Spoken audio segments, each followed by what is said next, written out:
So, why even write when the world feels like it's in chaos? I mean, what can a bunch of words on a page or a screen really accomplish?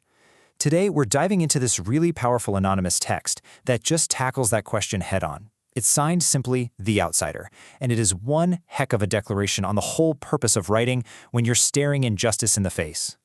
And here it is. This is the actual text that we're digging into. It's short, it's potent, and it asks a question that I think a lot of us ask ourselves, especially when things get tough. But what's interesting is, the author starts by asking the question to themselves. And this is it. This is the question at the heart of the entire piece. What did you achieve by writing all this?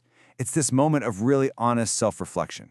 And the answer that comes back, well, it has nothing to do with getting famous or making money. It's about something way more fundamental. So how does our author answer that question? Well, the answer really unfolds in two parts. And you know what's fascinating? The first part isn't even about the writer. Nope, it's about the impact their writing has on you, the person reading it. So the author's first big point is that the real achievement of writing is its power to actually change someone's state of mind. It's not about what the writer gets out of it. It's almost like an act of service. The whole goal is to take what a reader might be feeling, the fear, the confusion, that feeling of being numb, and actively transform it into something else. And just look at how specific these transformations are.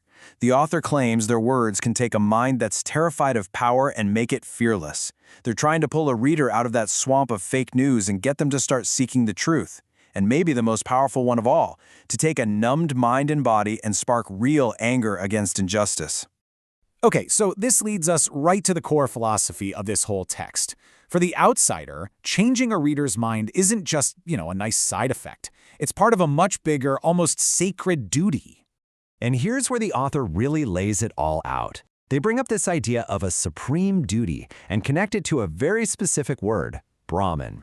Now, it is absolutely crucial that we're all on the same page here. We are only exploring how the author redefines this word inside this text. So let's be crystal clear. The author is taking this word and completely detaching it from its traditional context. They're repurposing it. In this piece, a Brahmin isn't a social identity. It's a role. It's a role that anyone can step into if they accept this duty to resist injustice and to serve a cause that's way bigger than themselves. So this duty that they're talking about, it has a few key parts. It's about actively creating resistance. It's about having the guts to stand alone, even against the whole system. And it means you have to rise above your own personal petty interests and really fight for a greater good. This is the entire moral framework the author is building. So after laying out this whole philosophy, after defining this incredible duty, the author takes this final, really dramatic turn. They stop explaining the concept and start embodying it. It suddenly gets very, very personal. They repeat that core idea one last time, kind of setting the stage for what's about to come. Just remember what's at stake here, this supreme duty to create resistance. And then, this, the climax. Two simple words that hit with the force of a manifesto. I am a Brahmin. What the author is doing here, by their own definition, is declaring, I accept this duty, I am a resistor, I will stand for the greater good.